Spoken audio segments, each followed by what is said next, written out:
J'espère que vous allez très bien. Donc, rendons grâce à Dieu qui nous a donné cet honneur et modeste d'être là aujourd'hui pour la formation en cybersécurité qui nous sera présentée par M. Dacosta. Donc, par la suite, nous saluons également la présence de M. Ismaël Abba qui représente la Croix-Rouge et aussi le président sortant déjà de Pape Maguette Diène, donc de l'association des élèves étudiants de Yoff, qui a donc abattu ces 2 années donc un travail remarquable donc au niveau de la commune de Yoff. Et nous saluons également, nous souhaitons plutôt que le président actuel, M. Kader Toukara, qu'il fasse bien sûr ce travail que Pape Maguette a fait, afin même bien sûr de dépasser cela. Donc aujourd'hui, nous sommes là pour cette formation donc de cybersécurité. Alors qui dit cybersécurité, donc forcément dit donc quelque chose, un thème donc important, un thème d'actualité.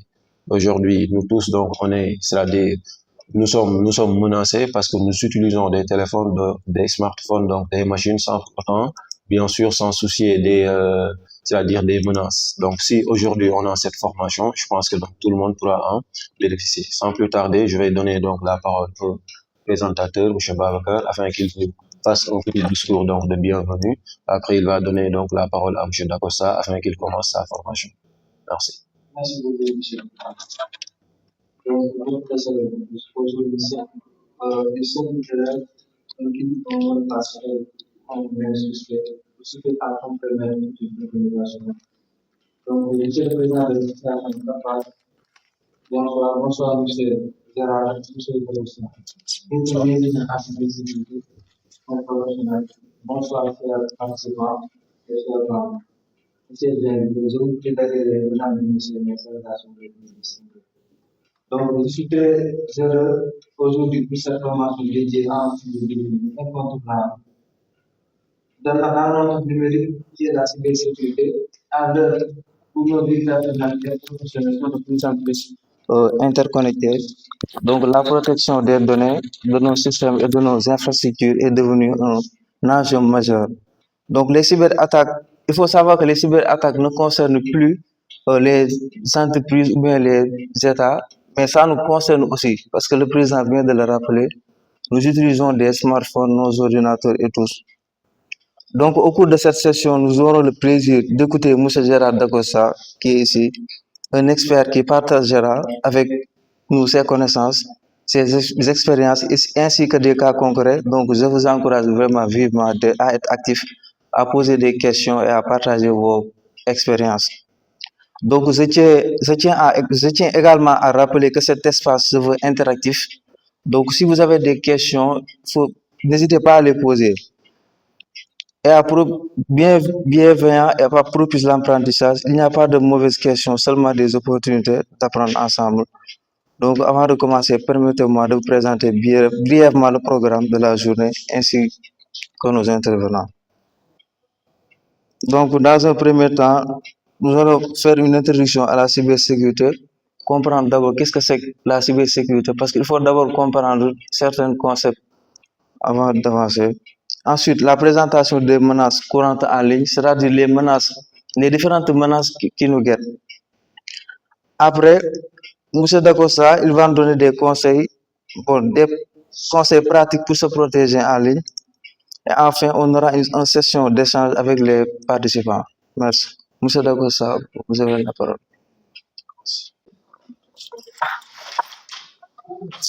Aussi pour ce retard, donc c'était indépendamment de ma volonté. Donc j'étais dans une urgence là.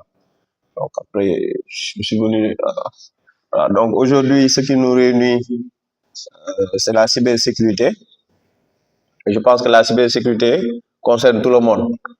Comme on le dit, autant les gens pensaient en fait que la cybersécurité était une affaire de les informaticiens, affaire de geeks, entre parenthèses. Mais il faut savoir que la cybersécurité est une affaire de tous. Maintenant, comment elle occupe des places, maintenant c'est ça en fait qu'on va voir en fait, et définir le cadre. Et n'hésitez pas aussi quand je présente, s'il y a des concepts que vous aimeriez que je puisse revenir et tout, vous me le dites. Donc on va essayer vraiment de faire un échange. Donc moi je suis un professionnel, je ne suis pas un expert, j'aime pas ce mot-là. Voilà, donc expert ça veut dire que vous maîtrisez tout.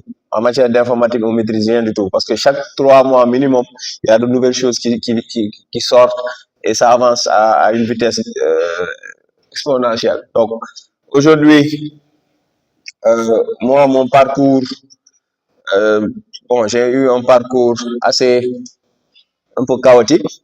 Voilà, donc j'ai d'abord eu un DTS en maintenance réseau, j'ai eu un BTS en réseau télécom, et après j'ai eu une licence en cybersécurité, et puis j'ai eu un master aussi en management de la sécurité des systèmes d'information. Mais aujourd'hui, j'ai la base euh, d'un technicien. Donc, je fais de la maintenance, câblage, configuration, tout. Donc, voilà. Donc, parce qu'aujourd'hui, c'est ce que je répète toujours à mes étudiants ou à certaines personnes que je vois qui débutent dans la cybersécurité. La cybersécurité, c'est juste ce qui vient après les autres. Et si vous voulez sécuriser quelque chose, il faut comprendre cette chose-là. Donc, ça veut dire qu'aujourd'hui, soit vous êtes un professionnel qui œuvre dans la partie réseau système, ou vous êtes sur la partie développement. Je pense que c'est deux là qu'on connaît en informatique. Voilà, que ça soit l'IA, les choses là qu'on veut nous dire, ils sont dans cette catégorie-là. Parce que c'est des développeurs qui créent les codes qui permettent à l'IA de pouvoir avancer. Vous avez vu. Donc, il y a après les algorithmes derrière, et ainsi de suite. Donc, ça veut dire que aujourd'hui, si vous voulez faire de la cybersécurité d'une manière générale, il faut choisir un camp où il faut faire tout. Mais on ne peut pas tout faire. Il y aura une tendance où vous êtes beaucoup plus bon. Voilà, donc on parle maintenant de DevOps, mais excusez-moi du terme, moi je suis des personnes en fait qui n'acceptent pas le métier de DevOps. Parce que le DevOps, c'est un concept qui a été créé parce que la partie Ops, ok, et la partie Dev, ils ne s'entendaient pas. Et l'idée, c'était de faire que la partie Ops, opérationnelle, et la partie développement puissent comprendre et mieux travailler. Maintenant, vous voyez des profils qui ont émergé maintenant qui disent que je suis DevOps. Pourquoi? Parce qu'ils sont opérationnels et ils sont aussi des développeurs.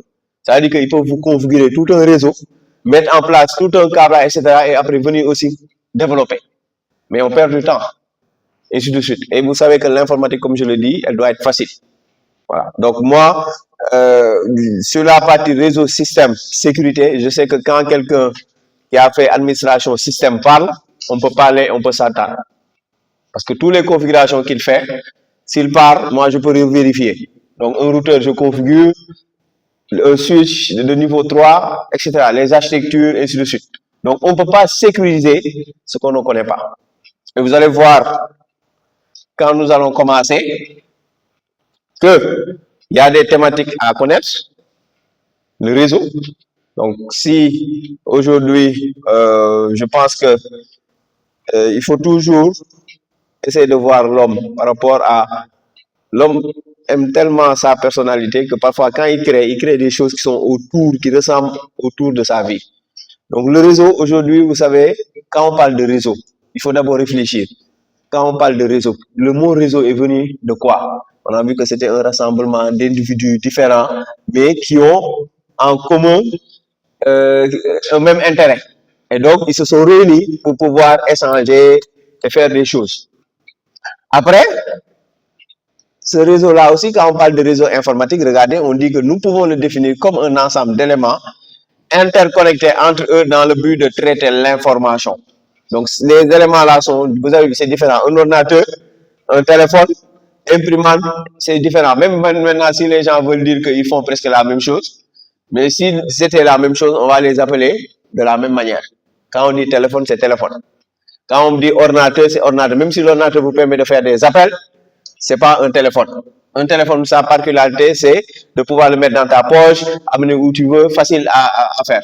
Maintenant, les ordinateurs portables sont venus aussi, mais même ça, un ordinateur portable, vous ne pouvez pas le mettre dans votre poche. Vous avez vu? Donc, il y a des mini-ordinateurs peut-être que vous pouvez mettre dans votre poche, mais ça va être toujours, voilà, limite en fait. Voilà. Donc, aujourd'hui, c'est ça que vous devez comprendre. Donc, le réseau, il faut même monter plus. Le réseau, aujourd'hui, quand on parle de réseau, on parle aussi des typologies. On parle des types de réseaux. Donc, les réseaux LAN, les réseaux MAN, les réseaux WAN. Donc, à échelle de maison, l'ensemble des échelles de ces maisons-là forment le MAN, le réseau de ville, et l'ensemble des interconnexions des réseaux de ville forment aussi le WAN, donc le réseau mondial. Et ce réseau mondial a donné naissance à Internet. Donc il faut savoir que Internet, c'est seulement un réseau mondial qui est connecté des différents équipements. C'est juste ça, Internet. C'est les réseaux des différentes parties qui se sont interconnectés. C'est-à-dire que les réseaux LAN se sont connectés, ils ont formé les réseaux de ville, les MAN. Les MAN se sont interconnectés, ils ont créé aussi des réseaux mondiaux WAN. Et ça, l'ensemble là a créé Internet. Et donc, vous avez vu, c'est les mêmes composants qui viennent. Regardez, si je viens ici, on parle d'ordinateur, téléphone, imprimante. Ici aussi, vous avez vu, on parle d'ordinateur, téléphone, imprimante. Donc, ça veut dire que c'est ces mêmes équipements. Votre téléphone, l'autre téléphone, l'ensemble de vos téléphones interconnectés forment un réseau. Et vous échangez. Et maintenant, Internet a créé la naissance du cyberespace. Et quand on parle de cyberespace, c'est un monde virtuel qui est né grâce à Internet. Ça veut dire que vous avez vu comment on est là. On est en physique. On peut même le faire aussi virtuellement. Vous tous, vous êtes chez vous, vous êtes bien assis et on fait la même chose. Tout ce que je vais dire là, vous allez aussi l'entendre. Donc le cyberespace n'a presque pas de limite. Le cyberespace est un monde virtuel. Donc de la même manière où vous voyez des cyberpersones, des bandits, etc., vous allez les voir. Et ce cyberespace-là est devenu un monde instable. Parce que des personnes mal intentionnées, parce que vous avez vu même dans la vraie vie, il y a des personnes mal intentionnées. Vous êtes là dans votre calme, mais eux, ils ne veulent pas que vous soyez dans votre calme. La preuve, vous avez vu quand il y a la lutte ou quand il y a certains quartiers, vous n'osez pas marcher vous seul. Parce que vous êtes là tout court, ils vont venir vous faire du mal.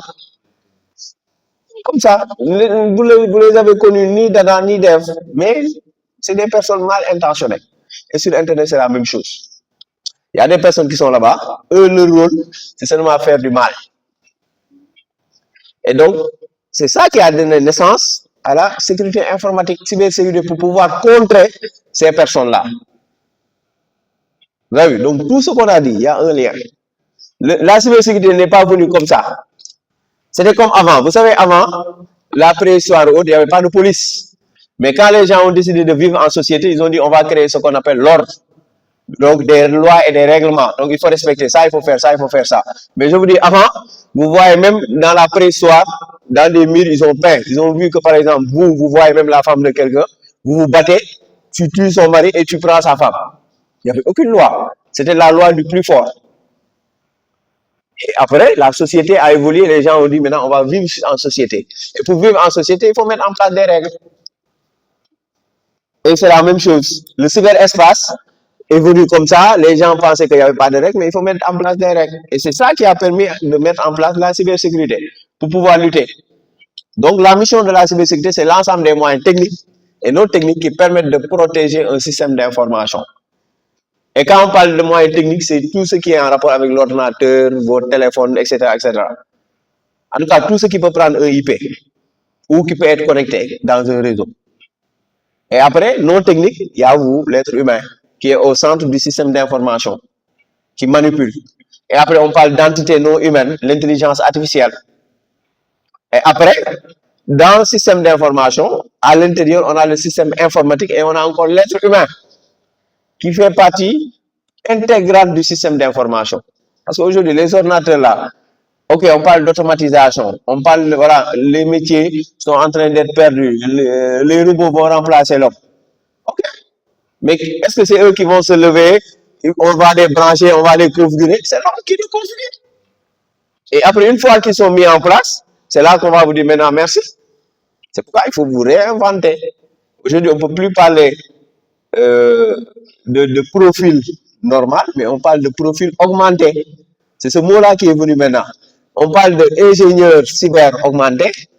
Il est plus, vous allez voir, entre deux ingénieurs, si l'un n'a pas embrassé l'intelligence artificielle et que l'autre reste toujours dans sa zone, ça va être compliqué. Vous avez vu? Donc ça, il faut vraiment que ça soit vraiment clair par rapport aux choses. Donc, on parle maintenant d'humain augmenté. Ce n'est rien d'autre qu'un humain qui a associé l'intelligence artificielle dans sa vie de tous les jours.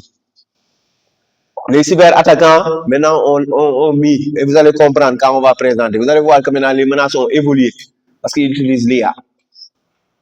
Donc, si on continue, On a aussi les menaces informatiques. Donc, les menaces informatiques, c'est une cause potentielle qui peut nuire un système. Donc, ça veut dire que c'est une menace, ça ne veut pas dire que ça peut être. Mais si vous le négligez, là, il va vous tuer. Par exemple, on dit qu'il y a des groupes d'agresseurs qui viennent, fermez vos portes.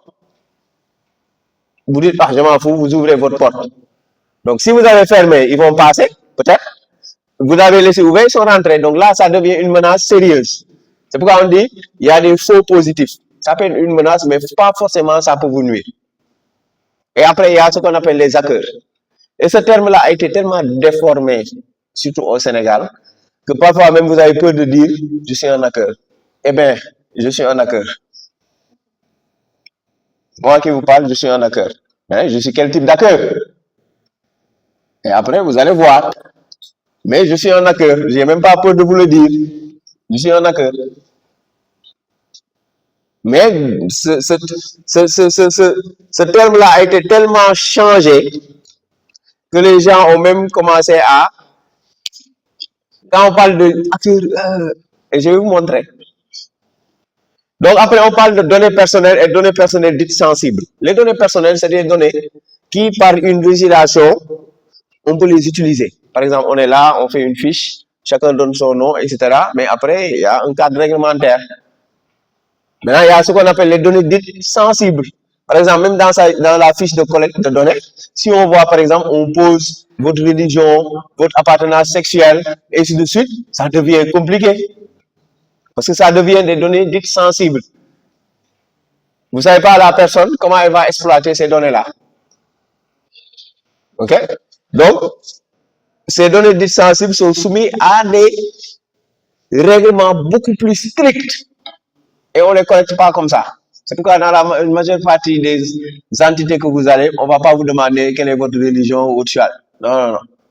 Sinon, allez porter plainte ou n'écrivez pas sur le document. Maintenant, venons à la matière, la cybersécurité, sécurité informatique. Vous voyez, je fais un slash. Quand on parle de cybersécurité, c'est du domaine de l'État. C'est l'État le premier acteur. Mais la sécurité informatique, c'est la cybersécurité, mais c'est juste à échelle de l'entité en elle-même. Par exemple, une entreprise, un personnel, l'État même fait de la sécurité informatique. La preuve, l'agence qui gère la cybersécurité au Sénégal s'appelle la DCSIC. Donc, ça veut dire la Direction Générale du Chiffre et de la Sécurité des Systèmes d'Information. On n'a pas dit Direction de la Cybersécurité. ANSI, aussi qui gère le truc en France, c'est l'Agence nationale de la sécurité des systèmes d'information. On n'a pas dit l'Agence de la cybersécurité, parce que la cybersécurité, pour le faire, c'est l'État avec tous les acteurs. Mais c'est lui le principal acteur qui dit, venez, on travaille. Et là, on parle de cybersécurité. Sinon, quand une entité fait à part, on parle de sécurité informatique. Donc, c'est pourquoi, regardez, ils ont les mêmes définitions et les mêmes objectifs. Donc, objectifs, ils ont 5. Confidentialité. Je suis avec le président, on parle, on peut même... Peut-être vous n'avez pas entendu ce qu'on dit, c'est de la confidentialité. Donc, l'art de rendre secret. Et en matière de cybersécurité, on l'a mis en place, à savoir le chiffrement. Et le chiffrement, ça ne date pas d'aujourd'hui. Au temps de César, Jules César fait partie des premiers à mettre en place ce qu'on appelle l'algorithme de César. Par exemple, vous écrivez cybersécurité et vous voulez maintenant le chiffrer, vous faites par pas, par exemple par pas de 2, et vous prenez l'alphabet, vous calculez A par pas de 2. Par exemple, C, vous allez venir jusqu'à A, B, C, et après vous allez faire 2 pas. Et le C va représenter les 2 pas. Maintenant, comment il chiffrait cela? Il envoyait 6 mois à l'avance un espion qui amenait à son collaborateur la clé en lui disant que je vais vous envoyer un message. Après, je ne sais pas, dans un mois ou de toute façon, quand je vais t'envoyer le message, le clé de déchiffrement, ce sera par part de 2 ou par part de 3. Avant, c'était difficile pour déchiffrer ça. Imaginez tout un texte. C'était difficile pour les ennemis. Parce qu'il n'y avait pas l'ordinateur, c'était une personne qui devait calculer, etc. par sa tête. Mais maintenant, l'algorithme là est devenu vétus parce que dans une machine ChatGPT ou autre. Et maintenant, on est venu après par les chiffrements, il y a les clés RSA. Voilà, les clés qui, par exemple, si vous voulez le déchiffrer actuellement, même avec une machine, ça va prendre 30 ans, ça va prendre 20 ans. Mais on parle maintenant de chiffres, de machines post-quantiques, de machines quantiques. Donc ces machines-là commencent à devenir une menace. Et après, il y a l'intégrité. On dit que, ok, la confidentialité. Mais même si je parle avec Prési comme ça, il y a d'autres qui peuvent lire entre les lèvres. Ils peuvent savoir qu'est-ce que j'ai dit à Prési. Et peut-être déformer cela. Maintenant, la cybersécurité aussi a cherché un moyen de pouvoir gérer l'intégrité. Et que même si on réussit à prendre votre message, si on l'alterne, ça va revenir comme elle était. OK?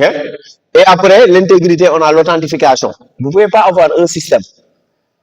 Vous avez vu tout à l'heure, quand j'arrivais, il y a eu des gens qui sont venus me prendre. Donc, je ne suis pas venu comme ça, rentrer comme ça, comme si j'étais au marché. Et ça, c'est normal. Dans tout système qui se respecte, on doit identifier la personne. Pour pouvoir aussi savoir qui a fait quoi, quelle minute, ainsi de suite. Et après, on a la non-répudiation. Si on fait tous ces trois-là et que rien ne marche, et que malgré cela, l'accueil, quand on parle d'accueil d'une manière générale, a réussi à contourner toutes ces trois étapes, il faut aussi savoir que tu peux dire non, c'est pas moi, ou le contraire. Tu peux dire aussi, eux aussi qui t'accusent, ils peuvent dire c'est toi. Et là-bas aussi, il y a la signature électronique et les types qui permettent aussi de gérer si c'est vous ou pas. Et après, il y a la disponibilité. Si tout ça ne marche pas, il y a les preuves qui ont été supprimées, il y a tout. Au moins, vous avez une sauvegarde. Et on dit une donnée est sûre lorsqu'elle est sur le principe de 3C. Clé USB, cloud, disque ou autre chose. Mais l'essentiel, sur ces trois facteurs-là, rien ne doit manquer. Par exemple, si je prends ce fichier-là, je le donne au président. S'il doit mettre les principes de sauvegarde, il doit le mettre dans un disque dur, dans un cloud et dans une clé USB. Si la clé USB se perd, il doit automatiquement chercher une autre et copier encore. Sinon, la donnée n'est pas sûre. Il faut savoir que la donnée aussi, elle a trois états. Comme vous avez vu les cycles de l'eau, les états de l'eau.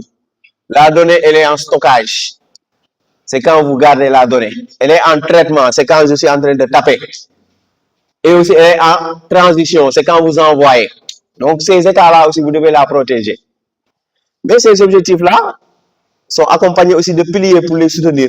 Et on a, parmi ces piliers-là, la sécurité physique, logique, communicationnelle, juridique et humaine. Physique, c'est tout ce qui est en rapport avec le bâtiment, ce qu'on touche, ce qu'on connaît. Donc, les caméras de surveillance, les vigiles, les portes blindées, et ainsi de suite. Tout ça, ça prend en compte la cybersécurité. Parce qu'aujourd'hui, si la cybersécurité ne le prenait pas en compte, imaginez, on met en place un data center. On veut protéger ce data center-là et que tout le monde peut rentrer comme il veut.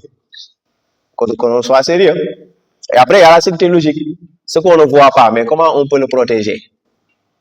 Et après, il y a la sécurité communicationnelle, la communication, les échanges. C'est plus sensible. Parce qu'il y a ce qu'on appelle l'attaque de l'homme du milieu, man of the middle.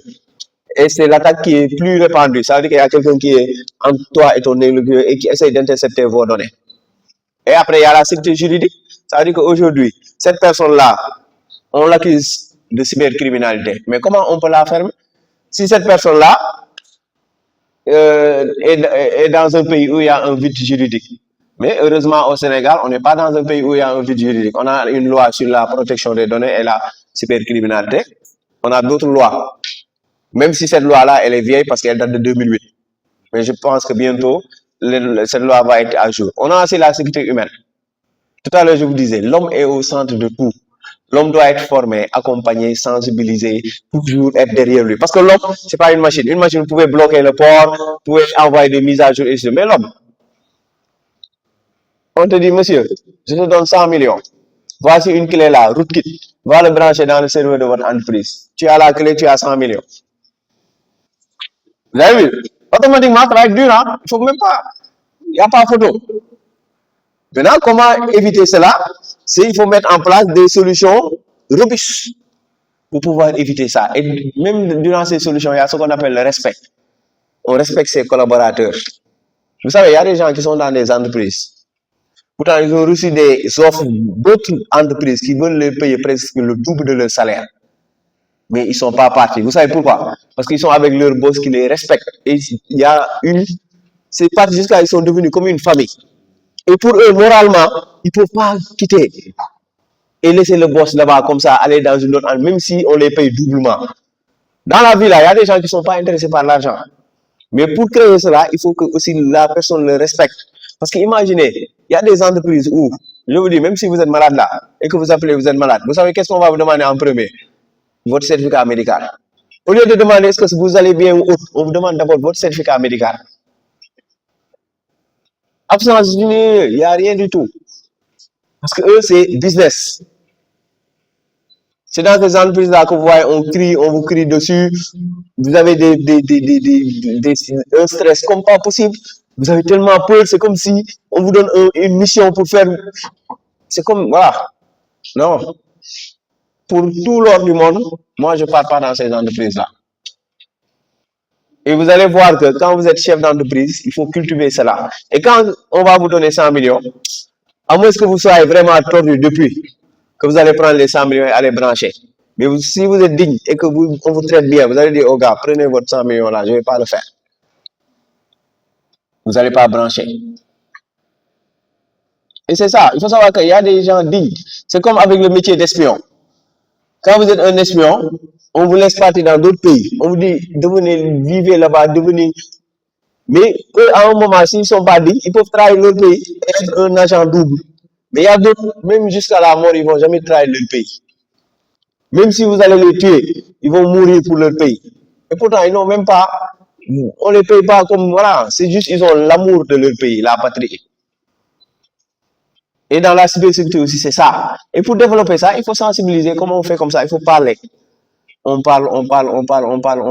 Et que les gens commencent à dire, ah, ok.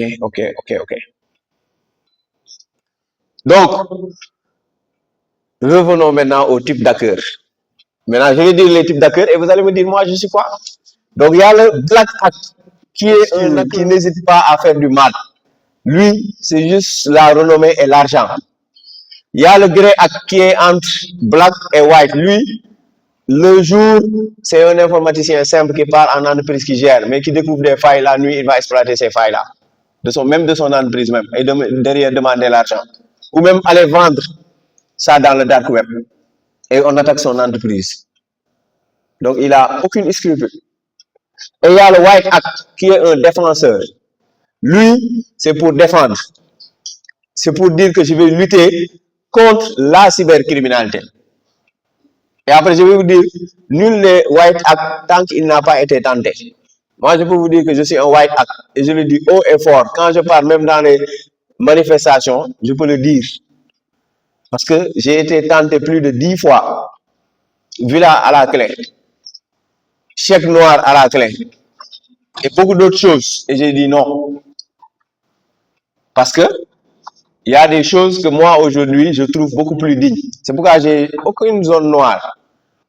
Quand il y a des activités, je peux aller même à la télé, je dis ce que je veux. Il n'y a personne qui va m'appeler pour me dire ceci ou cela. J'ai aucune zone noire. J'interviens avec la police, avec la gendarmerie. Je suis même allé jusqu'à l'état-major, où rare des civils rentrent là-bas. Parce que je suis clean. Le mercredi, j'étais au palais avec le conseiller du ministre, Bentaleb Sow. Parce que j'avais écrit un livre blanc et je suis allé le partager. Donc, j'ai aucune zone noire. Parce que je sais que si on m'enquête, on voit, il n'y a rien que je cache. Dans la cybersécurité, je vais vous dire, la carrière d'un hacker, c'est maximum 2 ans. C'est tentant, hein? Et quand pour les autres qui vont aller faire de la cybersécurité, un jour vous serez contraint, peut-être il y a quelqu'un qui va essayer de vous corrompre. Maintenant, c'est à vous de voir est-ce que vous êtes digne ou pas. Et c'est pas facile, hein? Moi, c'est pas facile. Surtout quand on m'avait proposé villa, chèque noir, je suis allé dormir. Une semaine, je marchais, je suis parti à la plage. Je dis, mais comment? C'est pas facile, hein? Vous savez, chèque noir, c'est quoi? Vous écrivez tout ce que vous voulez. Il n'y a aucune traçabilité. Villa, piscine, tout. Maintenant, après, qu'est-ce qui va être de demain? On va te ficher quelque part. Demain, tu voudras aspirer à travailler sur d'autres choses. On va vous dire, hey, va t'asseoir là-bas. Sinon, on va sortir les preuves. Et donc, du coup, tu n'as plus ton mot à dire. Tu n'as plus ton mot à dire. Et je vous dis, vous serez tenté. Des milliardaires vont vous appeler. Vous allez partir chez eux. Vous allez vous asseoir comme ça. On va vous dire ça. Et il faudra être prêt mentalement. Ça, je vous le dis. Et je vous dis, ici au Sénégal, on est capable de traquer les cybercriminels. Si vous en doutez, demandez à Coach. Coach, il avait des espions. C'est pourquoi depuis 2016, on l'avait attrapé, mais il y avait des gens qui l'aidaient. Mais vous avez vu, dès que le régime a changé, on a mis la main sur un de ses administrateurs. Et vous avez vu combien de réseaux de cybercriminels sont en train de tomber. Donc, si vous voulez jouer au malin, on va vous traquer. Donc, la cybersécurité, c'est devenu un enjeu primordial. Maintenant, c'est à vous de décider. Est-ce que je vais être du côté obscur ou je vais être du côté... Même quand vous vendez un code, même si vous prenez un pseudo, on peut vous retracer. Si les gens font ce qu'on appelle comment on l'appelle même, si les gens font du forensic. Donc, du forensic, c'est de l'analyse cybercriminelle. On va remonter, on va voir l'adresse IP qui a servi, quelle machine, et ainsi de suite, jusqu'à peut-être remonter. Donc, parfois, il ne faut pas jouer. Et à 100 mètres, qui est à Rebus, il y a une chambre qui est réservée pour les cybercriminels. C'est la chambre 22. Allez-y faire des recherches. Tous les petits gars qui jouent au cybercriminel, c'est là-bas que vous allez faire votre séjour. Chambre 22. Donc, il faut être très prudent. C'est pas facile, je le sais, hein? C'est pas facile. Parfois, vous pouvez être soutien de famille. Parfois, vous pouvez avoir beaucoup de choses et ils vont venir avec la part. Et je vous dis, beaucoup de carrières ont été brisées à cause de ça. Beaucoup de carrières. Donc, moi, j'avais un jeune qu'on encadrait, peut-être vous connaissez son nom, il est décédé, Souleymane Fall. Donc, si vous tapez sur Internet génie informatique Souleymane Fall, vous allez voir son histoire. Il a été arrêté par la police, ils l'ont enfermé 8 mois de prison, ils l'ont relâché, ils l'ont encore attrapé, ils l'ont enfermé 4 mois de prison. Donc, après, vraiment, sa carrière a été changée carrément. Donc, il y a tellement de choses aujourd'hui que vous devez éviter dans la cybersécurité. Parce qu'aujourd'hui, il y a le gain, il y a l'appât, il y a pas mal de choses. Vous allez penser que, OK, ces gens-là sont avec moi, ces gens-là me veulent. Mais au contraire, demain, quand il y aura problème, ils vont vous sacrifier. Donc, il faut faire attention. Et ils gardent des rapports. Ils vont mettre en place des choses. Donc, après le White Act, on a le script qui disent. Et les scripts qui disent, c'est les débutants en cybersécurité. Les scripts qui disent, c'est les débutants en cybersécurité. Donc, eux, ils sont des personnes, en fait, qui apprennent des codes et qui essayent. Et d'habitude, eux, c'est eux qui sont beaucoup le nombre à 100 mètres. Parce que eux, ils ne maîtrisent pas, ils essayent de faire. Et après, on les retrace. Il y a les cyberterroristes. C'est des terroristes qui ont des compétences en cybersécurité. On a des activistes qui sont des activistes et qui ont des compétences en cybersécurité. Voilà. Et après, les menaces. Avant, on avait des menaces qui se basaient sur la signature numérique, donc qui permettaient d'identifier, de dire que c'est vert, cheval de Troie, ainsi de suite, parce qu'il y avait, voilà, il y avait des signes qui le montraient. Et il y avait une base virale qui nous permettait de colérer et de voir. Les antivirus, c'est comme ça qu'ils fonctionnent. Mais maintenant, les menaces se basent sur le comportement, parce qu'il y a l'intelligence artificielle. Vous allez voir une menace qui va venir. Il va rentrer dans ton système. Il va devenir un programme légitime, un PDF ou autre chose, de telle sorte que même quand l'antivirus va le scanner, il va dire que c'est un... Il va attendre, il va mesurer le temps. Il va être dans vos systèmes, il va regarder tous vos systèmes de défense. Vous avez un antivirus, ce n'est pas à chaque fois qu'il scanne, il y a un tour. Il va calculer le nombre de tours. Et quand l'antivirus est au repos, c'est là qu'il va faire ce qu'il doit faire. Et ainsi de suite. C'est pourquoi on vous dit l'attaquant, c'est quelqu'un qui est patient. Il peut créer sa menace-là. Sa menace-là peut prendre 1 an ou 2 ans en train de faire des choses dans le système. Sans qu'on le détecte. C'est ça qu'on appelle des attaques silencieuses. Et c'est grâce à l'IA. Et ces APT-là utilisent le déplacement latéral. Utilisent les techniques de camouflage. Vous avez pensé que je suis en train même de parler d'un ninja. Et ils ont une capacité pour s'évader hors norme. Parce que dès qu'ils viennent, ils voient d'abord où ils peuvent s'évader avant de faire ce qu'ils doivent faire. Et c'est ça qui a créé, maintenant, on parle de ransomware plus exfiltration de données. Avant, on parlait de ransomware tout court. Les gens entraient dans nos systèmes encryptés et après ils disaient paye. Mais maintenant, ça a changé. Maintenant, ça a changé. Et un peu d'histoire, avant de terminer cette première partie, après vraiment de recevoir vos questions-réponses. En 2007, Estonie fut le premier pays qui a été victime d'une cyberattaque connue. Imaginez en 2007, un pays, durant 15 minutes, tout a été bloqué. Il ne pouvait rien faire durant 15 minutes. Et il y a eu aussi en 2010 Stugnex, qui est un ver créé par la NSA, qui a attaqué le central iranien et qui a retardé le programme de 10 ans. Parce que le ver est arrivé là, tout mangé. Et on l'avait créé que pour les SCADA. Donc, ce virus-là fait partie des premiers vers de type APT. Donc, avant les menaces avancées et persistantes. Parce qu'ils l'avaient créé, ils l'ont mis sur Internet, ils ont infecté tout Internet.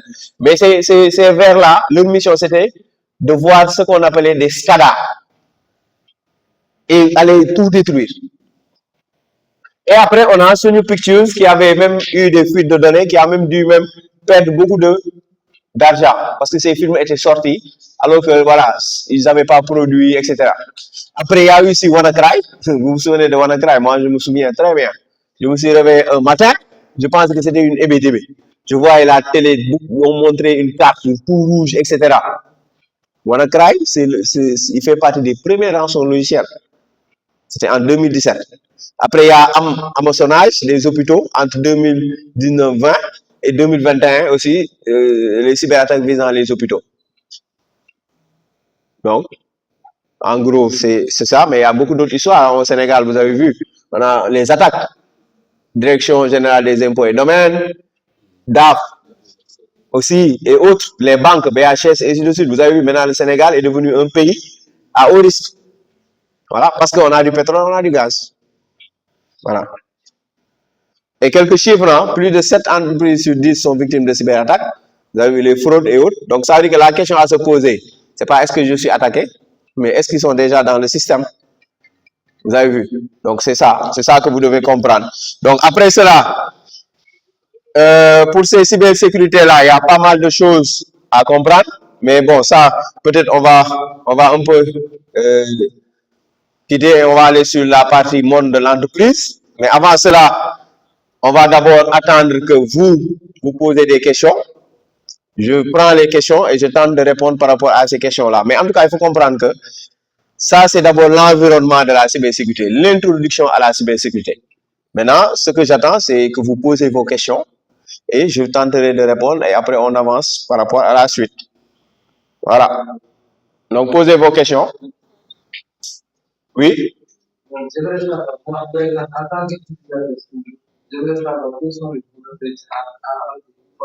Ok, donc pour les bons réflexes, je vais y revenir. En tout cas, garde cette question-là. On va rester d'abord sur la partie introductive. Après, je pars sur la partie. Voilà. Qui d'autre? Je vous ai des questions, surtout sur la partie directement introductive. J'ai prévu des slides pour ça, en fait.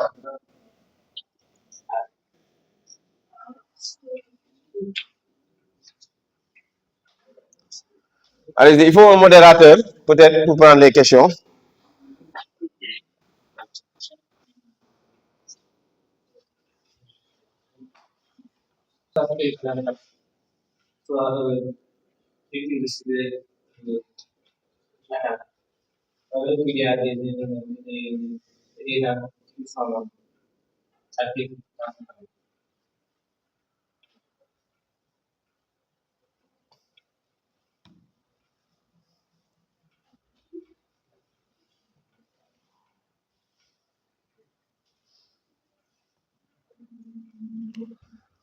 Allez-y, allez-y, allez-y. Allez-y, posez les questions.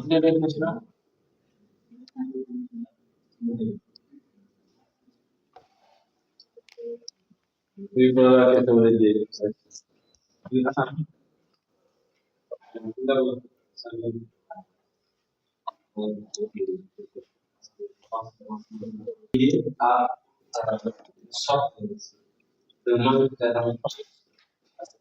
dans les banques, il y a des banques.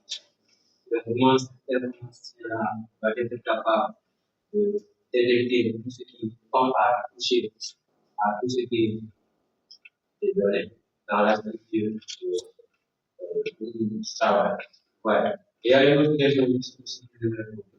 Ouais, aujourd'hui, bon, l'avancée de l'intelligence artificielle est purement contributive à ce qu'on appelle la technologie. Ouais. Et donc, l'IA ne peut pas agir moralement. C'est pas ce que vous pouvez comprendre. C'est-à-dire, parfois, quand le président du États-Unis met en place un programme qui tend à définir l'environnement. Donc, il y a des radars qui détectent l'environnement. Donc, tu dois bien ouais. Maintenant, est-ce que les gens peuvent prendre en charge la dimension morale des actes comme donc, c'est ce que je veux dire. Déjà, moi, j'ai une question. Moi. Avant de poser, donc, je salue cette très belle introduction. Donc, qui nous a permis de mieux savoir, donc, à quoi consiste la cybersécurité. Voilà, donc, ma question est de savoir aujourd'hui, si je veux l'appeler hacker, les gens c'est-à-dire, qui essayent de t'envoyer des liens dans ton téléphone pour essayer de prendre l'argent que tu as dans ton compte de Orange Money, par exemple, qu'est-ce qu'ils font? Comment? C'est-à-dire, ils peuvent t'envoyer un lien et de par ce lien, bien sûr, répliquer tout ce que tu as. Voilà.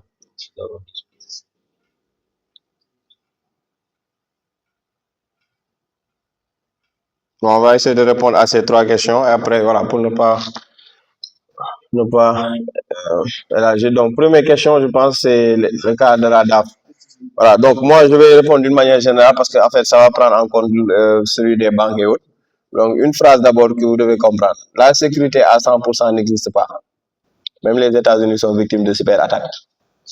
Les États-Unis, qui sont la première puissance, qui ont créé Internet, qui ont même créé tous ces principes-là, sont victimes de cyberattaques. Mais aujourd'hui, nous, ce qu'on plaint parfois des autorités sénégalaises ou de certaines entités, c'est la résilience. C'est quoi la résilience? C'est la capacité à se relever après une cyberattaque. C'est ça une résilience. Et pour le faire, il faut se préparer, il faut s'entraîner, il faut mettre en place des dispositifs. Mais pour stopper les attaquants, c'est difficile, même dans les autres pays, et ainsi de suite. L'idée, c'est d'être résilient. Par exemple, ta capacité à résister à une attaque, à te remettre debout, et ainsi de suite. Mais ça, on l'a pas. Regarde le cas de la DAF, ça a pris beaucoup de temps avant qu'on reprenne le système. Le cas de la Direction générale des impôts et domaines, ça a pris beaucoup de temps, et ainsi de suite. Et c'est pas normal. Dans certains pays, hein, et c'est là. C'est-à-dire qu'aujourd'hui, dès que le système tombe, même pas à moins de... Déjà, ils vont communiquer, ils vont dire, et ils vont remettre en place le système. Parce qu'ils maîtrisent leur environnement. Maintenant, pour le cas des banques, les banques sont prisées. Ils mettent en place beaucoup d'argent pour pouvoir surveiller la cybersécurité. Mais le problème en est que, c'est que parfois ces banques-là sont victimes, parfois de complicité interne, comme je le dis, l'être humain. Voilà. Ou parfois, ils sont victimes aussi de leur propre logiciel, et ainsi de suite. Mais tout ça, il faut comprendre que la sécurité à 100% n'existe pas. Voilà.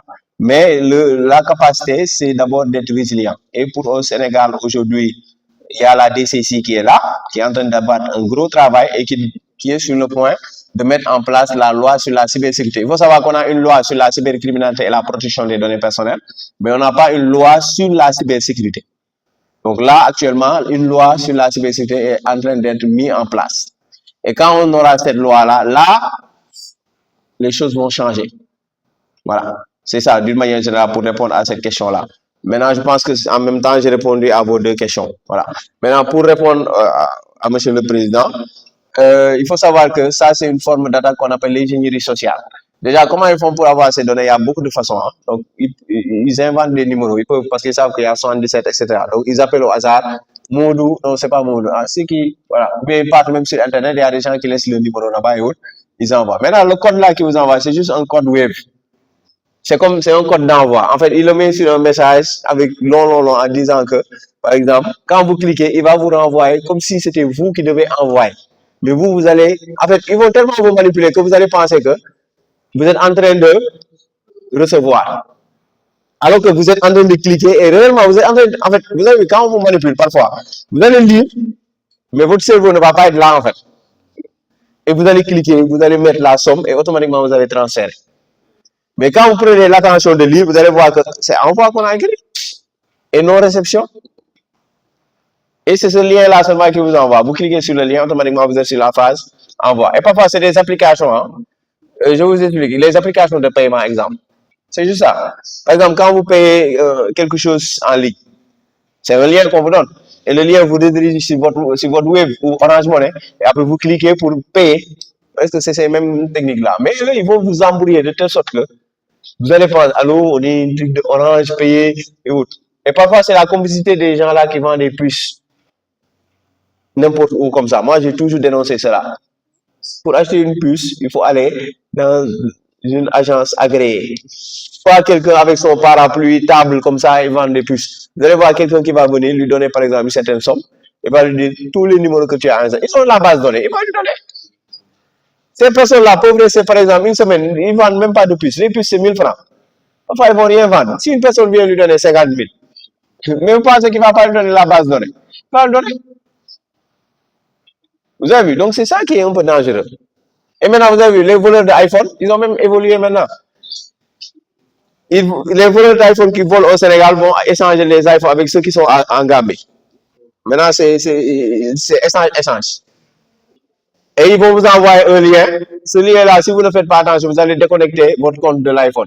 Et automatiquement, ils prennent possession de l'iPhone. Et maintenant, pour ne pas être localisé, ils amènent ça en Gambie. Et l'autre qui a Gambie, même téléphone, te donne aussi. Et maintenant, toi, tu vends ici. Et comme ça, c'est comme ça qu'ils font. Donc, les cybercriminels, les voleurs, ils évoluent. Ils évoluent de jour en jour. Avant, un peu, quand on vous envoie des documents, vous regardez, par exemple, il y a des fautes et autres. Maintenant, ils créent des documents avec l'IA.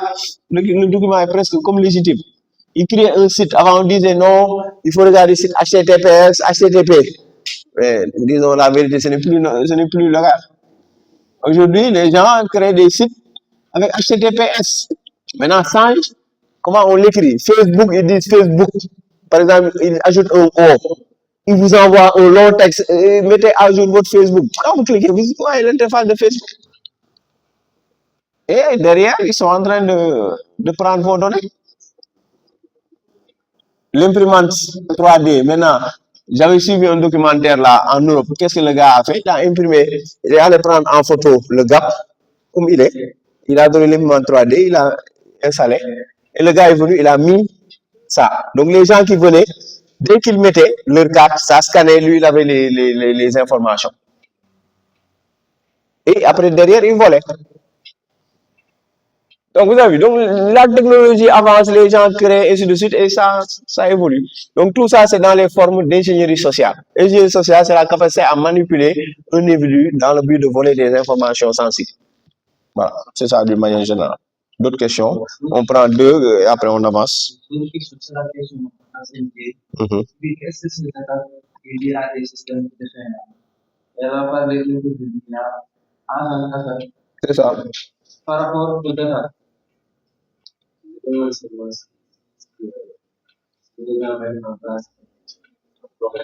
C'est ça, c'est pourquoi j'avais répondu avec la. Vas-y. Je demande, quand par exemple, on est à en place, un programme qui a c'est pas le but de l'IA. C'est qui la responsabilité en fait? C'est la personne qui a mis en place ce programme. Voilà, tu as la réponse. En fait, les gens pensent que par exemple c'est l'IA, mais je pense que c'est l'être humain qui garde. Parce qu'aujourd'hui, il y a ce qu'on appelle l'éthique par rapport à l'IA. Et on a parlé, qui connaît Pegasus? Je pense que c'est à cause de ça, les logiciels Pegasus, qui connaît ça?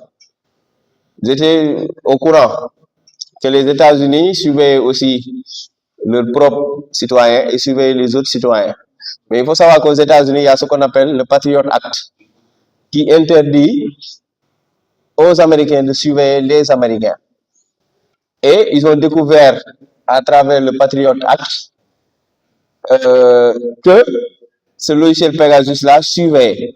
Et il faut savoir que l'IA, c'est une création de l'homme. Donc, peu importe les angles, peu importe comment vous l'interprétez, quand un système utilise l'IA, attaque une ville ou fait autre chose, la responsabilité n'est pas de l'IA. La responsabilité est humaine. Peu importe en fait comment vous tentez de l'interpréter, la personne qui a conçu, je vais vous donner l'exemple avec Little la little bomb, la bombe atomique. Quand on l'a lancé et que ça fait des dégâts, quand Einstein, qu'est-ce qu'il a dit? Il a dit qu'il ne savait pas que ça va faire de tels dégâts. Mais la responsabilité lui incombe. Parce que c'est lui qui a créé la bombe atomique. Et aujourd'hui, on parle maintenant d'atomique, etc., etc. Maintenant, toutes ces causes-là, derrière, si quelqu'un l'utilise encore, on va dire que c'est lui. Parce que c'est lui qui a dû créer cela. Donc, l'IA est une création de l'être humain. Et peu importe comment vous allez l'utiliser, peu importe, même si l'IA crée une autre IA que l'IA qui a codé pour le créer, il y a l'être humain qui a été derrière, qui avait créé l'IA, qui est allé coder et qui a été... Voilà. Donc, s'il y a assassinat, s'il y a terrorisme, s'il y a tout, c'est l'IA, c'est l'être humain qui est responsable. Voilà. Donc, ça, il faut le savoir. Peu importe. Et ici au Sénégal, les systèmes ne sont pas défaillants, mais comme je le dis, on n'est pas résilient. Pourquoi on n'est pas résilient? C'est parce que parfois, déjà, on n'a pas la loi sur la cybersécurité. Donc, il faut une loi sur la cybersécurité. Cette loi-là va permettre de pouvoir cadrer, de pouvoir dire, par exemple, qu'est-ce qu'on doit faire en matière de cybersécurité. Et une fois que c'est bon, c'est là maintenant qu'on va se positionner et réfléchir sur autre chose. Voilà. Donc, la cybersécurité, les enjeux de la cybersécurité dans le monde de l'entreprise, je pense que cette partie-là, ça va être rapide. Donc, il y a la protection des données sensibles et la propriété intellectuelle. Il y a l'augmentation des cyberattaques ciblées. Il y a la conformité aux régulations de cybersécurité. Et quand on parle de protection des données sensibles et de propriété intellectuelle, c'est ce que je disais tout à l'heure, les données sensibles. Après aussi, on a l'augmentation des cyberattaques ciblées. Donc, les entreprises, particulièrement dans le secteur stratégique, sont ciblées pour des cybercriminels. Donc, aujourd'hui, au Sénégal, quand on parle de DAF, ils gèrent vos cartes d'identité, les données biométriques, c'est pas quelque chose de... Donc, on les appelle des entreprises sensibles, donc des OIV. Ils ont des systèmes qu'on appelle des infrastructures critiques. Donc, conformité aux lois aussi. Donc, on parle de RGPD et des lois aussi standards. Donc, on parle aussi de menaces de chaîne, supply chain. Quand on parle de supply chain, ça c'est un rapport avec lui, c'est mon fournisseur, moi j'ai mon système. Peut-être je protège mon système comme il faut, mais lui, il a été infecté et lui, je lui avais donné un chemin vers mon système. Et c'est lui qui va conduire le vecteur d'attaque vers mon système. Donc, c'est ça qu'on appelle supply chain. Donc, il y a le manque de talent de cybersécurité. On a un déficit énorme dans la cybersécurité. Beaucoup de gens pensent qu'ils font de la cybersécurité alors qu'ils ne font pas de la cybersécurité. C'est ce que je dis. Donc, l'avenir de la cybersécurité dans les entreprises, surtout avec l'arrivée de l'IA, il y a la détection avancée des menaces, l'automatisation des réponses aux incidents, la prédiction et la gestion proactive des risques. Il y a une gestion proactive. Ça veut dire que les risques-là, il faut les anticiper si on veut lutter contre eux. Si on ne les anticipe pas, ça va créer des problèmes. L'avenir de la cybersécurité, si on continue, il y a la protection renforcée contre les cyberattaques sophistiquées, utilisation de l'IA par les cybercriminels, optimisation de la conformité réglementaire, amélioration de la formation et de la sensibilisation. Le dernier, il est très important et j'y tiens. Je vous dis, tout ce qu'on va mettre en place, tout ce qu'on va cadrer, si l'être humain n'est pas formé, accompagné et sensibilisé, il y aura toujours des problèmes. Donc, après les actions gouvernementales au Sénégal, il faut savoir que le Sénégal a la convention sur la cybercriminalité. Donc, ils ont aussi signé la convention de l'Union africaine sur la protection des données personnelles. Ils sont aussi sur la transition éthénière par rapport à les directives du CEDEAO. Ils ont aussi adhéré à la convention numéro 108 de la protection des données à caractère personnel. En tout cas, en matière de loi et de texte, le Sénégal est très bien fourni. Voilà. Donc, regardez les lois. On a une loi sur le traitement des données, traite des personnes et pratiques assimilées. On a une loi portant sur l'orientation de la société de l'information. On a une loi sur les transactions électroniques. On a une loi sur la protection des données à caractère personnel. On a une loi sur la cybercriminalité. Une loi sur la cryptologie. Loi sur les droits d'auteur. Loi sur le code pénal portant sur les procédures pénales. Loi là. Donc, cadre institutionnel. Donc, on a la CDP, donc qui est la Commission de protection des données personnelles. On a la CEDOM. On a l'autorité de régulation de télécom, ARTP. On a la division spéciale de cybersécurité. On a la plateforme de lutte contre la cybercriminalité de la gendarmerie. On a le CADACAR, qui est un centre de riposte. Par exemple, si demain on est attaqué, cyberattaqué, c'est ce centre-là qui va essayer de riposter, le CADACAR. On a aussi l'École nationale de cybersécurité à vocation régionale, dont moi je suis un formateur associé, je donne des cours là-bas. Donc j'ai fait 3 formations nationales et 2 formations régionales, où vraiment beaucoup de gens viennent, ça vous permet de connaître. Donc pour les processus de pilotage, on a la SNV 2025, qui est caduque maintenant. On a la stratégie nationale des données, stratégie nationale de l'intelligence artificielle. On a aussi la politique du système de l'information qui est aussi caduque maintenant. Voilà. Et d'une manière générale, la vision. Voilà. Donc il faut savoir que tous nos lois, règlements, etc. sur la cybersécurité, cybercriminalité, c'est ancien. Donc celui qui datait en date, c'est 2025. Donc là, on est en 2026. Mais là, avec la DCCI, ils sont en train d'accélérer pour mettre en place vraiment un cadre et tout ce qu'il faut par rapport à la cybersécurité. Donc l'Afrique a souvent tendance à développer des réponses locales à des questions d'importance globale. Donc d'où la nécessité d'harmoniser le niveau national, sous-régional et régional dans nos cadres juridiques et réglementaires. Donc moi, j'opte toujours pour une stratégie africaine. Donc les Africains doivent se tenir main dans la main pour pouvoir avancer par rapport aux menaces. Maintenant, comment se protéger? On va venir maintenant dans ta question. Donc pour les mesures classiques, donc on parle de classiques, ça veut dire qu'ils n'utilisent pas l'IA. On vous dit qu'il faut mettre des mises à jour, il faut avoir un antivirus, il faut avoir une authentification multifacteur. C'est quoi? Par exemple, vous tous, vous avez un mail. Et dans ce mail-là, si vous voulez rentrer, il faut qu'on vous le mot de passe et qu'on vous demande un code pour le faire. Il y a aussi les contrôles d'accès. Tout à l'heure, je le disais. Qui entre, qui sort, on doit savoir c'est qui. Ça, c'est important. Il faut faire des sauvegardes, qui est très important. Il faut avoir un parfum, formation qui vient encore. Il faut une politique de mot de passe. Les gens aiment mettre des mots de passe connus. J'aime ma femme, ils mettent le nom de leur femme. J'aime mon mari, ils mettent d'autres même celui de leur copine, copain. Papa, maman, et ainsi de suite. Il faut arrêter tout ça. Mettez des mots de passe qui n'ont aucun rapport avec vous. C'est très difficile d'en trouver, mais mettez-le. Des mots de passe dont on ne vous soupçonne même pas. Je fume du yamba. Exemple. OK? Donc, ou autre chose qui n'est même pas en rapport avec vous. Parce que les acteurs, qu'est-ce qu'ils vont faire? Ils vont faire du profilage. Ils vont voir cette personne-là, qu'est-ce qu'il aime le plus. Et ils vont essayer de deviner. Peut-être votre mot de passe peut être tendance. Et avec l'IA, maintenant, c'est beaucoup plus facile. Ils prennent tous les ingrédients, ils mettent, et l'IA va essayer de dire, par rapport à ta tendance, d'habitude, tu as tendance à créer des mots de passe comme ça. Et après, ils vont faire ce qu'on appelle le brute force attaque. Donc, lancer des mots de passe à une vitesse de telle sorte qu'un des mots de passe va passer. Donc, Azerty, passer 1, 2, 3, Sénégal 2021. Surtout ce mot de passe là, c'est le mot de passe le plus utilisé au Sénégal. Sénégal 2021. Papa, maman. Passer arrobase 1, 2, 3. Ce mot de passe aussi, les gens l'aiment. Donc, vous avez laissé ces mots de passe là. Sinon, vous risquez un jour de vous réveiller, on a tout pris. Et après, vous allez pleurer. Donc, les mesures avancées contre les APT. Donc, surveillant continue avec un SIEM. Un SIEM, je vais vous montrer. Moi, j'ai développé un SIEM. Donc, un SIEM, c'est quoi? Regardez, un SIEM fonctionne comme ça. Vous regardez, vous voyez tout ce qui se passe dans votre réseau. Donc, des alertes, les éléments traités. Donc, il y a les alertes qui sont là. Vous avez vu les ports qui ont été scannés. Par exemple, quand vous cliquez dans un port, on vous donne le résultat, les événements qui ont été mis, les événements d'authentification. Donc, vous regardez, vous avez vu, on vous donne la machine, on vous dit tout ce qu'il fait. Et ici, c'est du Trust Intelligent.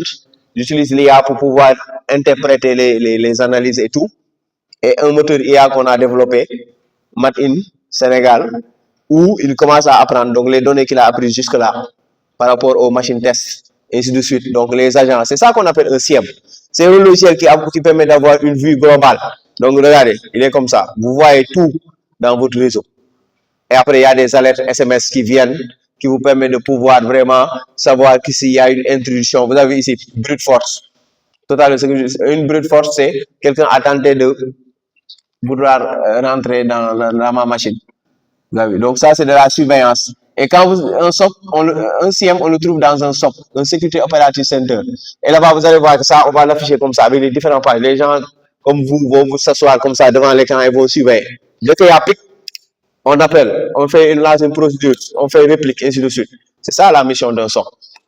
Voilà. Donc, ça, c'est un CIEM, mais le CIEM est dans le SOC. Voilà. Ça, il faut le savoir. Donc, regardez, comme je l'ai dit, il y a surveillance continue, parce qu'avec les attaques là, il faut surveiller. Il y a aussi les NDS détecteurs, les XDR, les EDR. Donc, il y a l'analyse comportementale. Donc, vous avez vu, donc moi aussi, j'ai intégré tout ça. Donc, de l'analyse comportementale, c'est pourquoi il y a l'IA. Ça permet de comprendre comment les menaces agissent. Donc, ici, si vous voyez, même dans cette partie-là, sur les analyses comportementales que je lui ai donné d'analyser, il y a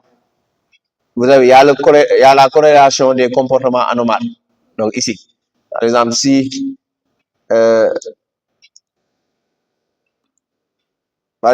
on essaye de vous le traduire, vous allez voir. Donc, ici aussi, donc c'est les brute force, et ainsi de suite. Donc, vous avez vu, donc l'analyse des ports, l'autre c'est l'anomalie composée des et fausse brute corrélateurs. Ça permet d'analyser les comportements.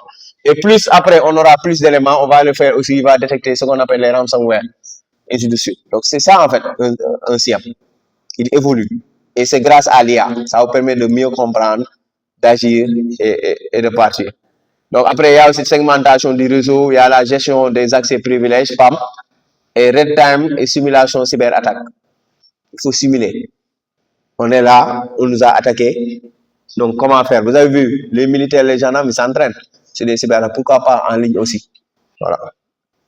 Donc, les mesures avancées, c'est des déploiements de l'heure, on y porte. Plan de réponse aux incidents renforcés, conformité, audit. Il faut faire des audits, il faut venir voir, demander au président, mais voilà, ainsi de suite, poser des questions. Et aussi, il faut automatiser les réponses aux incidents. Voilà, donc en gros, c'est ça que je voulais partager avec vous. J'espère que ça a été un peu utile. Voilà, donc comme je le dis, il n'y a pas de sécurité à 100%, hein, mais voilà. Merci beaucoup de m'avoir prêté attention.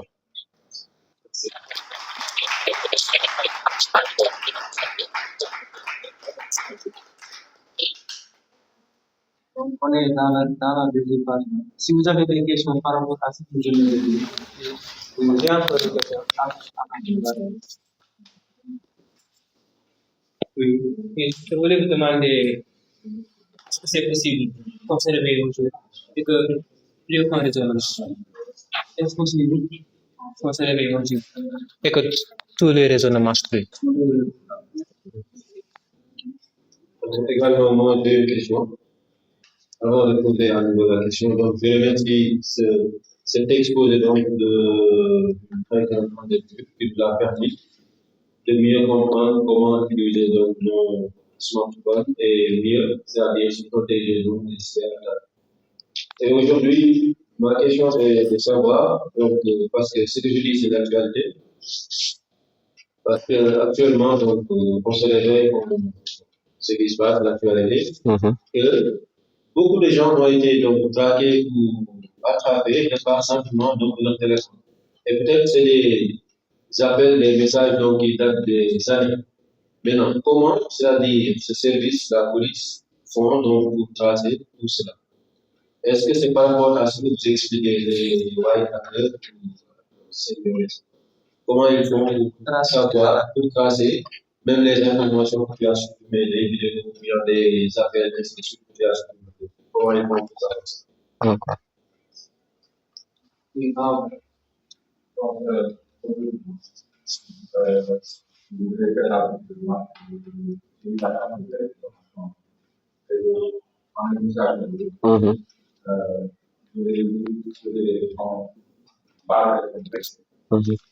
Mais je voudrais commencer par une petite blague en disant que je vous ai entendu dire que c'est Albert Einstein qui prend la responsabilité de la bombe atomique. Chez nous, les disciples d'Einstein, on dit que c'est à cause d'Oppenheimer et non Einstein.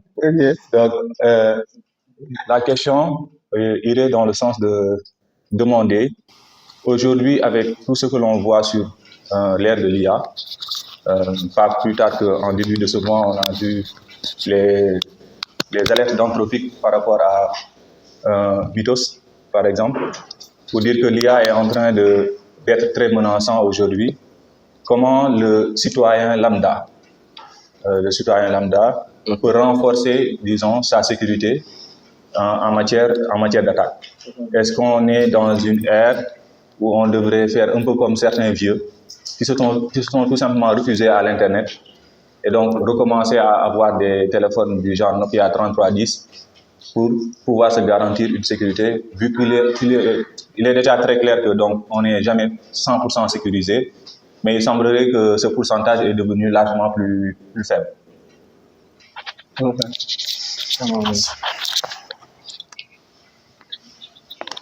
C'est une menace.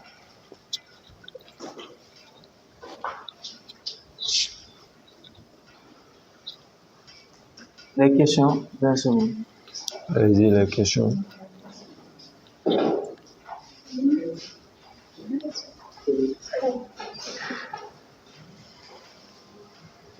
On répond d'abord. La première question.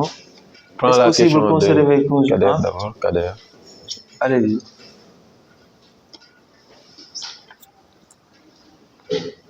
Bonsoir, je m'appelle Abdoukader Tunkara. Merci pour la présentation. Bon, j'ai pas pu participer au début parce que j'étais sorti. Bon, je voulais juste poser une question, à savoir, est-ce qu'un site qui est en cours de développement peut être piraté? Parce que voilà, c'est une question dont je voulais vous demander, parce qu'on est en train de développer un site pour un projet, et je voulais savoir, est-ce que quand le site est en cours de développement, est-ce qu'il peut être piraté?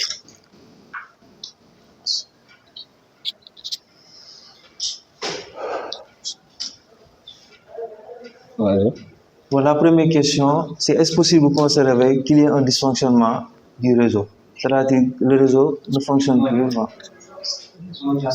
Oui, je comprends. Bon, de toute façon, après, je vais t'envoyer un article que j'avais écrit sur ça, le blackout.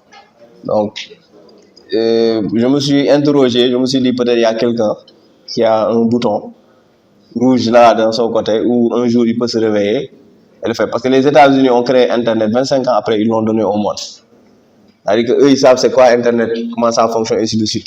Voilà, donc aujourd'hui, il y a les réseaux filaires, les fibres et autres qui s'interconnectent, il y a les satellites et autres qui permettent de créer tout ce vaste réseau-là. Mais demain, si tout, voilà, et, je sais pas, cette personne se réveille et clique, voilà, peut-être on va se réveiller sans réseau. Voilà, c'est peut-être, voilà, c'est des théories du complot et autres. C'est pourquoi en fait, il est nécessaire que chaque pays doit être autonome. Vous avez vu, chaque pays, aujourd'hui, si l'Iran a pu tenir un peu tête aux États-Unis, c'est parce qu'ils se sont enfermés, ils ont créé, ils ont mis en place beaucoup de choses aujourd'hui qui les ont permis de pouvoir résister. Sinon, si c'était par exemple, ils dépendaient du satellite, peut-être des États-Unis, ils dépendaient de la technologie, c'est fini pour eux.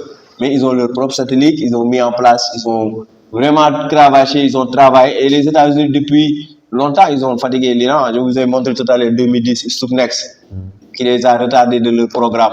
Donc, beaucoup d'autres choses, et ainsi de suite. Voilà. Donc, tout ça, aujourd'hui, doit faire réveiller les pays africains pour aussi qu'on soit autonome, qu'on ait nos propres satellites. Si demain aussi, eux, ils décident de couper, au moins nous aussi, on continue avec notre propre réseau. Voilà, vous allez aujourd'hui, je ne sais pas si vous avez la chance de voyager dans d'autres pays, surtout les pays, les bébés dragons ou autres là, par exemple en Inde ou autre. Là-bas, il y a c'est leur propre réseau. Hein. Là-bas, il y a des chaînes, ça ne marche pas, Canal Plus ou autre chose. Donc, vous êtes obligé soit de chercher un VPN et il faut autorisation. En Chine, c'est pire, on surveille vos téléphones. Vous n'utilisez pas WhatsApp là-bas, c'est WeChat que vous utilisez. Eux, ils ont WeChat. Donc, même vous, quand vous venez en tant qu'étranger, on va surveiller, ils vont vous dire carrément surveiller votre WhatsApp parce qu'ils savent que vous pouvez parler à d'autres personnes, mais c'est un régime strict. Par exemple, l'administratif, ils n'ont pas de WhatsApp, ils n'ont même pas de téléphone qui a appareil photo. Donc, les iPhones là qu'ils ont commandés pour eux, c'est des iPhones qui ont enlevé pas mal de choses. Donc, eux, c'est des pays qui sont militairement stables. Donc, eux, surveillance, cybercriminalité, etc., ils ne blaguent pas avec. Voilà, donc ça, il faut être autonome par rapport à ça. Moi, lors de mon dernier voyage, quand j'étais en Inde, mais une fois que je suis arrivé à l'aéroport, automatiquement, j'ai acheté une puce, on m'a demandé mon passeport. Quand je suis allé encore faire autre chose, quand ils ont pris mon passeport, ils ont scanné, automatiquement, ils ont commencé à créer une base. Quand je suis allé visiter le ministère de l'Intérieur, parce qu'on devait voir comment ils géraient leur vote, système de vote, mais quand j'ai scanné, après, ils savent tout ce que j'ai fait. On m'a montré, par exemple, où j'ai fait mon parcours. Hein. C'est pas ici au Sénégal où tu achètes une puce là-bas. Demain, tu achètes là-bas, on peut même pas vous tracer. Là, on vous trace. Et c'est ça qui permet demain, si tu fais le fou, on sait que tu as quitté l'aéroport. Tu es parti ici, tu as fait ici. Ils vont te tracer.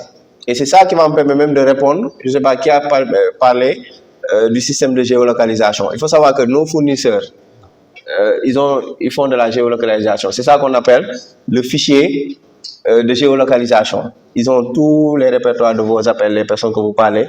Ils ont les longitudes, latitudes de là où vous traînez. Ils peuvent tout donner. Maintenant, ils ne peuvent pas le donner comme ça, comme ils veulent. Si la police a besoin de ça, la police introduit ce qu'on appelle une réquisition, demande de réquisition. Et après, eux, ils vont voir sur le fichier qu'est-ce qu'ils peuvent donner. Mais ça nécessite des autorisations. Voilà, donc les réquisitions, ainsi de suite. Maintenant, l'État est au-dessus de tout. Donc, si le président appelle, dit que, donnez, par exemple, eux, ils peuvent refuser, mais demain, l'État peut appeler ARTP et lui dire coupe leur licence. Donc, parfois, la triangulation ne donne pas l'adresse exacte, mais il donne la zone. Voilà, et après, dans cette zone-là, les gens arrivent avec la photocopie de la carte d'identité, que tu as enregistré la puce. On essaie de dire, vous ne connaissez pas cette personne. Ah, il fait du attaque là-bas. Vous êtes là tout content, on vient, on vous récupère. C'est comme ça. L'autre question, c'est Max qui l'a posée. Comment la police et la gendarmerie font-ils pour détecter ces attaques?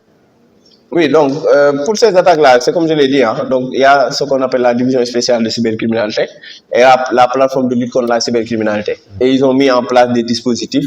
Donc, c'est des dispositifs top secrets, hein, donc c'est des logiciels.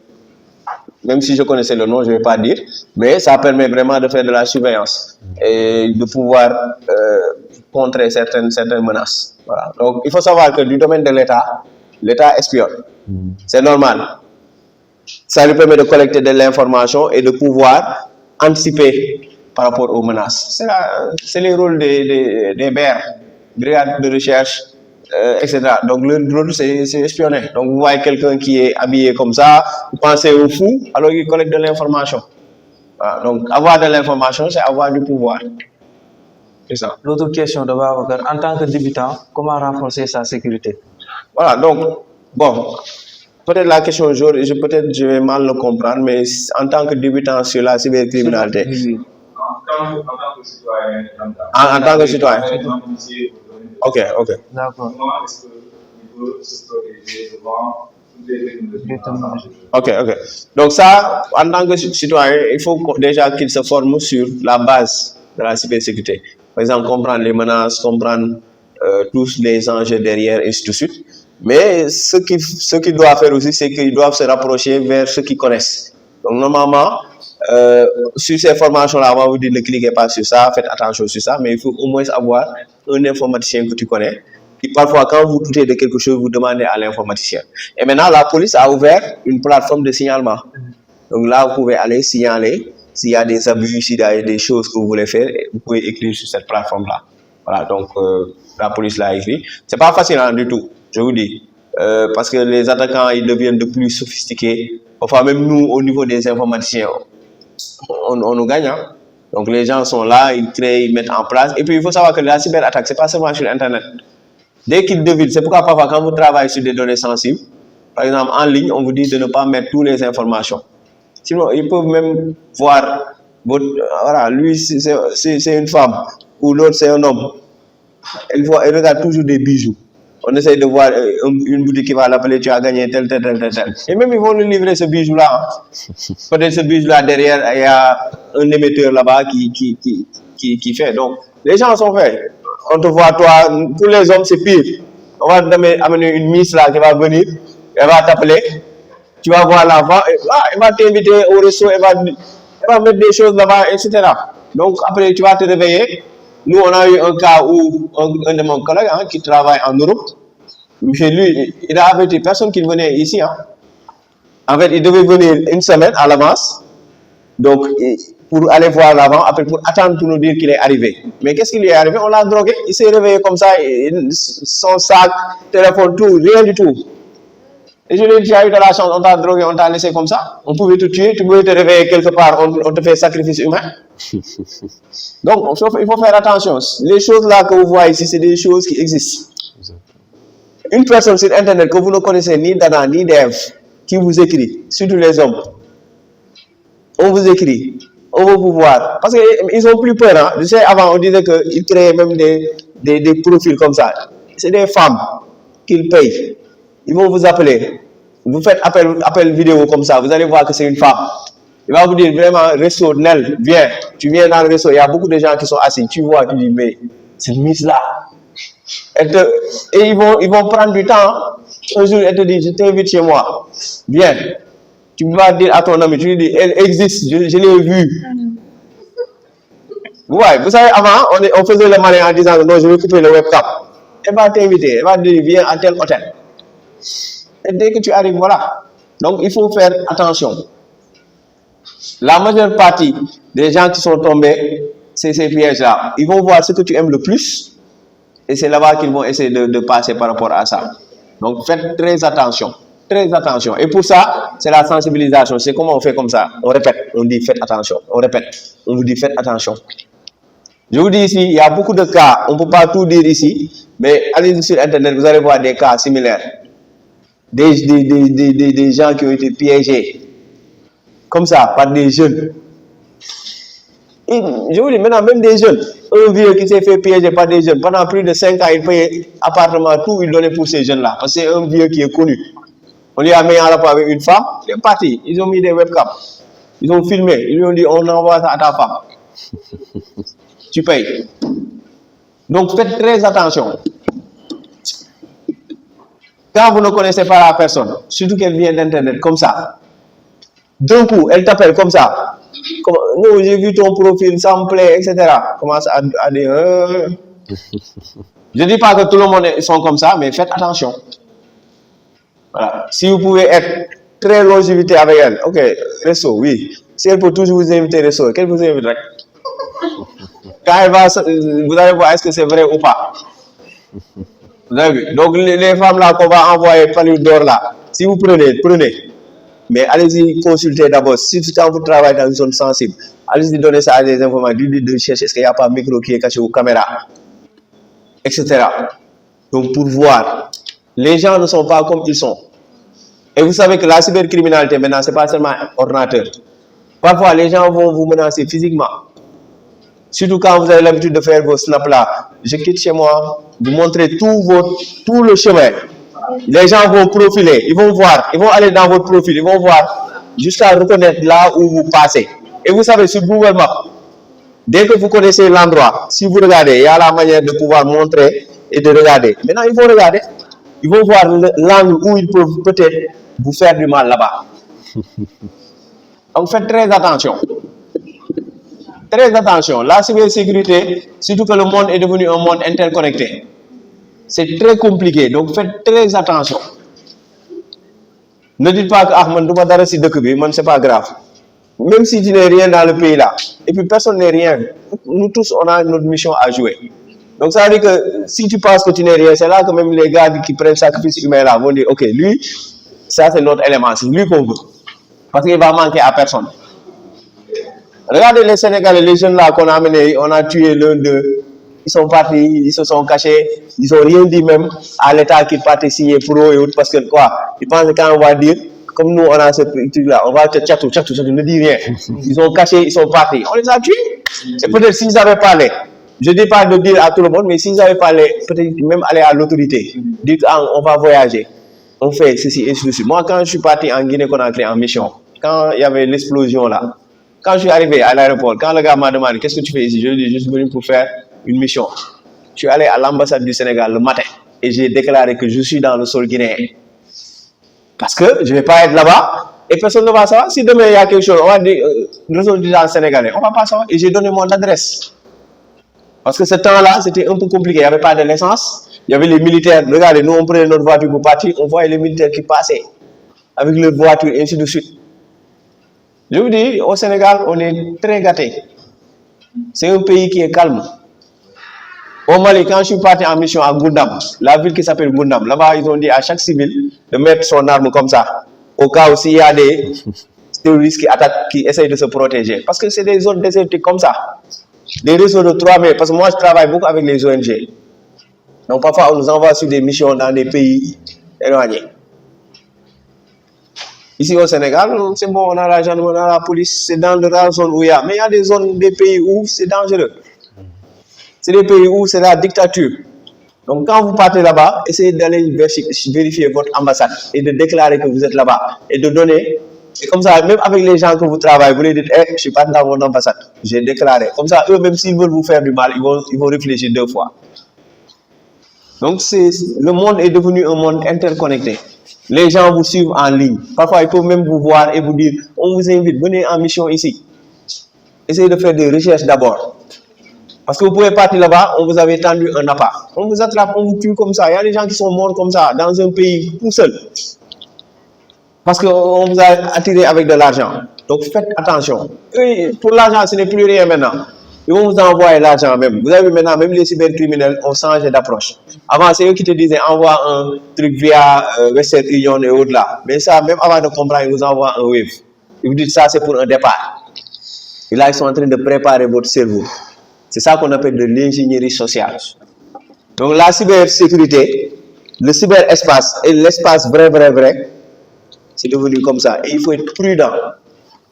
Et moi, d'habitude, c'est pourquoi d'habitude, quand on est comme ça, j'essaye de sensibiliser et de dire aux gens, faites attention.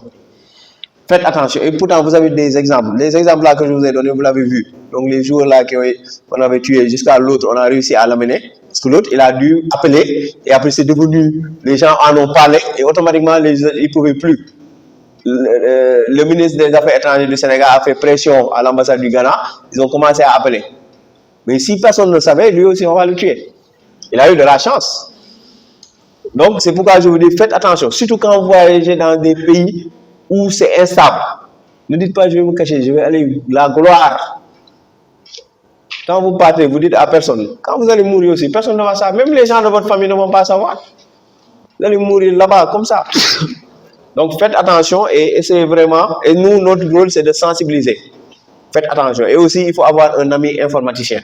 Au moins, par rapport au danger, il pourra vous dire, c'est ça, c'est ça, c'est ça, c'est ça. C'est bon? Donc, merci M. Dagosta pour ces éclaircissements. Donc, la dernière question pour clôturer, un site en cours de développement peut-il être piraté? Voilà, donc question de... c'est ça. Donc, sa question, elle est très importante. Ça dépend. Est-ce que ce site-là, vous le développez en local? Ça veut dire qu'il n'est connecté à aucune base, rien du tout. Ce sera difficile de pirater parce qu'il n'est pas sur Internet. Ou vous l'avez déjà mis sur Internet, vous avez déployé en prod. Ça veut dire que peut-être l'attaquant a scanné, il vous connaît, il sait que vous développez des sites, et il a ingéré peut-être un code pour pouvoir essayer d'altérer.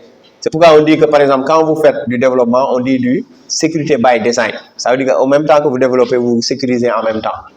Voilà, donc vous mettez en place des marqueurs, des détecteurs qui permettent de pouvoir gérer. Parce que les attaquants, ils sont tellement malins. Ils peuvent altérer votre code. Ils peuvent prendre un code, par exemple, qui fait 1000 lignes. Ils vont ajouter presque 100 lignes de code malveillant, mais ils vont le disperser dans votre code, de telle sorte que ça ne va rien faire. Ils vont le mettre en mode commentaire. Et maintenant, vous, si vous ne regardez pas, ça veut dire que vous allez maintenant créer tout le code. Et il y a le code malveillant qui est caché dans votre code et qui attend d'être déployé et pouvoir infecter. Et parfois aussi, ça peut se faire en local. C'est que vous êtes allé télécharger un code là, que vous aimez toujours télécharger des codes qui sont bien faits, et vous mettez tchara sans vraiment modifier. Et c'est là que vous infectez votre système. C'est ça. Donc, c'était tout. Hein. On est au terme de cette session. Vraiment, on remercie. L'association CAPAS vous remercie pour votre présence, Merci pour vos explications. Vraiment, on est très fiers de votre présence. Donc, je vais laisser la parole à M. Maguette pour le dernier mot. Bon, on tenait vraiment à vous remercier, M. Dagosta, parce que ce fut un exposé brillant qui nous a permis de mieux comprendre la cybersécurité. Donc, effectivement, durant l'année, donc si l'occasion se présente à nouveau, donc cette séance sera organisée pour mieux donc revérifier donc les différentes parties de la cybersécurité. C'est ça. Donc, je vous remercie donc au nom de l'association CAPAS, citoyen donc actif donc pour un avenir solidaire. Voilà, merci beaucoup. Donc, pour la prochaine session, si vous voulez, je vais faire des démonstrations. Vous allez voir comment ça se passe, les attaques en fait, en temps réel. Pas de souci. Usurpation d'identité, création de faux profils, etc. Vous allez voir que c'est des choses qui se font presque facilement. Et maintenant, l'idée, c'est de manipuler la personne pour prendre les données. Voilà. Pas de souci. D'accord, merci beaucoup. Merci beaucoup.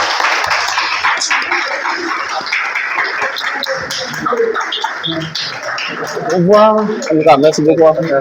Jërëjëf. Ouais, Merci beaucoup. merci. Merci.